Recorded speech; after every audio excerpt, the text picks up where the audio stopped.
வணக்கம் நண்பர்களே, வாசமாய் பாசமாய் சேனலுக்கு உங்களை அன்புடன் வரவேற்கிறேன். இன்னைக்கு சூப்பராக சுழியம் எப்படி செய்யலான்னு பார்க்கலாம். இதுக்கு 1 கப் அளவுக்கு கடலை பருப்பு எடுத்துருக்கிறேன். இது 1/4 கிலோ இருக்கும். இதை நல்லா சுத்தமாக வாஷ் பண்ணிவிட்டு 2 கப் அளவுக்கு தண்ணி சேர்த்து நல்லா வேக வைக்கணும். 4லேருந்து 5 விசில் வரைக்கும் வச்சு சூப்பராக வேக வைக்கணும்.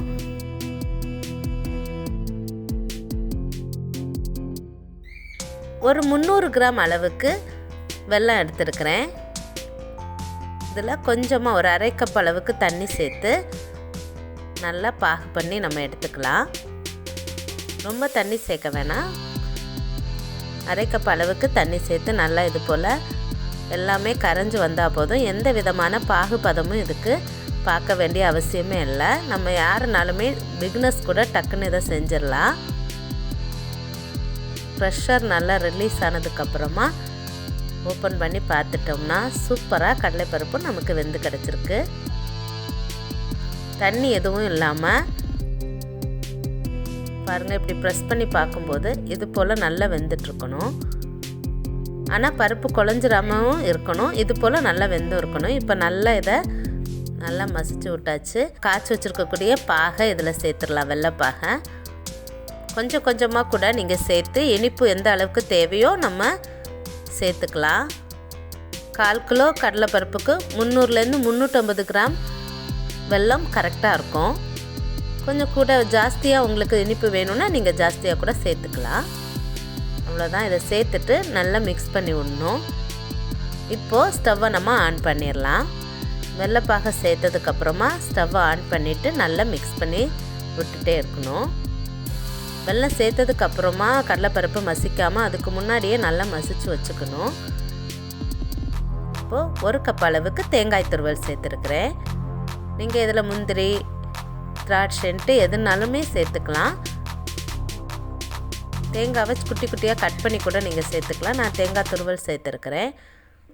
1/4 டேபிள் ஸ்பூன் போல் ஏலக்காய் தூள், 1 டேபிள் ஸ்பூன் நெய் சேர்த்துட்டு நல்லா மிக்ஸ் பண்ணி விடணும்.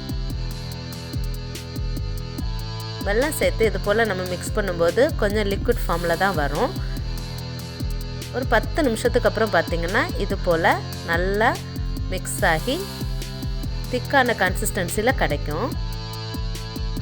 இன்னும் ஒரு 5 நிமிஷத்துக்கு அப்புறம் இது போல் இன்னும் நல்லா திக்காயிடுச்சு. 10 நிமிஷம் ஆறினோடனே நம்ம சூப்பராக பால் பிடிக்கிற கன்சிஸ்டன்சியில் கிடைக்கும். இந்த கன்சிஸ்டன்சியில் எடுத்து வச்சுக்கலாம்.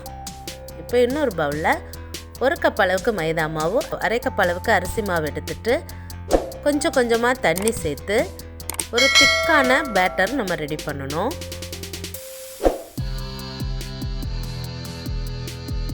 இதில் நான் கொஞ்சமாக சுகர் ஆட் பண்ணியிருக்கிறேன். ஏன்னா அவுட்டர் லேயரில் கொஞ்சம் இனிப்பு இருந்துச்சுன்னா நல்லாயிருக்கும் அப்படின்ட்டு ஒரு 3 டேபிள் ஸ்பூன் போல் சீனி ஆட் பண்ணியிருக்கிறேன். 1/4 டேபிள் ஸ்பூன் போல் சோடா உப்பு ஆட் பண்ணியிருக்கிறேன். உங்களுக்கு பேக்கிங் சோடா வேண்டாம் அப்படின்னு நினச்சிங்கன்னா வேண்டாம், சேர்த்துக்க வேண்டாம். கையில் பிடிக்கிறது போல் ரெடி ஆயிடுச்சு. இதை இப்போ நல்லா பால் பண்ணி எடுத்துக்கலாம். எல்லாத்தையும் பால் பண்ணி எடுத்துகிட்டு வந்தாச்சு. இப்போது மாவில் டிப் பண்ணி இது போல் ஒன்று ஒன்றா எண்ணெயில் சேர்த்துற வேண்டியதுதான். அவ்வளோதான். நல்லா சூப்பராக திருப்பி திருப்பி விட்டு எல்லா பக்கமும் வேகிறது போல் எடுத்துட வேண்டியதான். நல்ல கிறிஸ்பியாகவும் சாஃப்டாகவும் இருக்கும். ரொம்ப டேஸ்ட்டாகவும் இருக்கும். இதை நீங்கள் 1 வாரம் வரைக்கும் ஃப்ரிட்ஜில் வச்சு கூட அப்பப்போ குழந்தைங்களுக்கு நம்ம செஞ்சு கொடுக்கலாம். பாருங்கள், சூப்பரான சுழியம் ரெடி ஆயிடுச்சு. சூப்பர் டேஸ்டான ஈவினிங் ஸ்நாக்ஸாக நீங்கள் இதை செஞ்சு சாப்பிட்லாம். உங்கள் வீட்டில் இதை ட்ரை பண்ணிவிட்டு எப்படி இருந்துச்சுன்னு மறக்காமல் சொல்லுங்கள். இந்த வீடியோ உங்களுக்கு பிடிச்சிருந்துச்சுன்னா லைக் பண்ணுங்கள், ஷேர் பண்ணுங்கள், சப்ஸ்கிரைப் பண்ணுங்கள். வீடியோவை இது வரைக்கும் பார்த்ததுக்கு ரொம்ப நன்றி.